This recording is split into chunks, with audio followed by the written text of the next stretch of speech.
DeepSeek AI নিয়ে।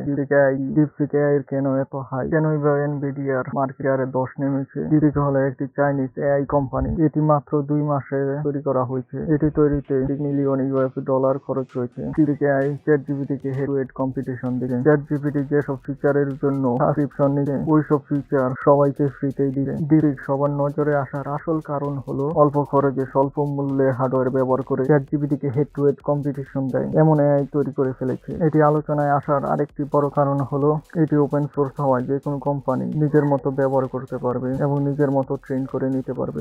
চ্যাটজিপিটির 2-4টা extra feature আছে যেটা ভবিষ্যতে আশা করা যায় ডিপসিকে আসতে পারে, যেমন text to video generate, text to image generate আশা করা যায় ভবিষ্যতে আসতে পারে। এবং বাইরের কিছু সোর্স থেকে জানা যায় যে ডিপসিক এআই তাদের মেইন প্রজেক্ট ছিল না, এটা তাদের একটি সাইড প্রজেক্ট। তাদের কাছে কিছু মাইনিং জিপিইউ পড়েছিল, তখন এইগুলো ব্যবহার করে এই প্রজেক্ট তৈরি করা হয়। অল্প সময়ে এত জনপ্রিয়তা পাবে তারাও আশা করেনি। এটা একটি চাইনিজ প্রোডাক্ট। পার্সোনাল ডিটেলেরও অনেক রিস্ক রয়েছে, যেমন জিমেল, পাসওয়ার্ড এবং ব্যাংক ডিটেল ইত্যাদি তথ্য চুরি হওয়ার রিস্ক রয়েছে। তাই ইতালিতে এই সফটওয়্যারটি অলরেডি ব্যান করে দেওয়া হয়েছে। এখন বলতে পারেন সবই তো বুঝলাম, কিন্তু এনভিডিয়ার মার্কেট ডাউন হওয়ার পেছনের আসল কারণ কি? এনভিডিয়ার মার্কেট ডাউন হওয়ার আসল কারণ হলো ডিপসিক এআই তাদের প্রজেক্টে মাইনিং জিপিইউ ব্যবহার করেছে। মাইনিং জিপিইউ হলো সস্তা জিপিইউ যেগুলো আমাদের কম্পিউটারে লাগানো থাকে, কিন্তু এর জন্য এনভিডিয়া তাদের এ সিরিজের জিপিইউ ডিজাইন করেছে। এনভিডিয়ার এ সিরিজের এক একটা জিপিইউর দাম 8 থেকে 10 লাখ টাকা। এই জায়গায় ডিপসিক বাজি মেরে দিয়েছে।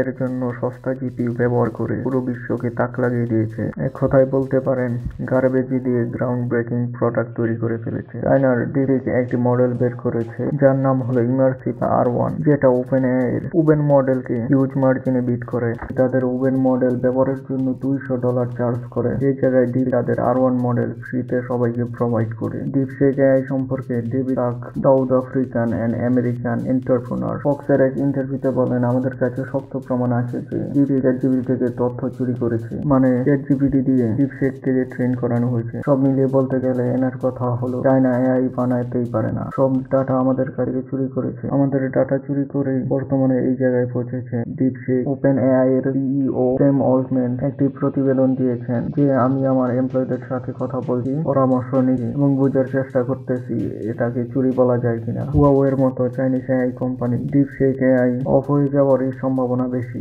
ডিপসিক এআই অফ হলে কি ভালো হবে? আপনাদের কি মতামত? আজকের লাইক টার্গেট হলো 1 লাইক।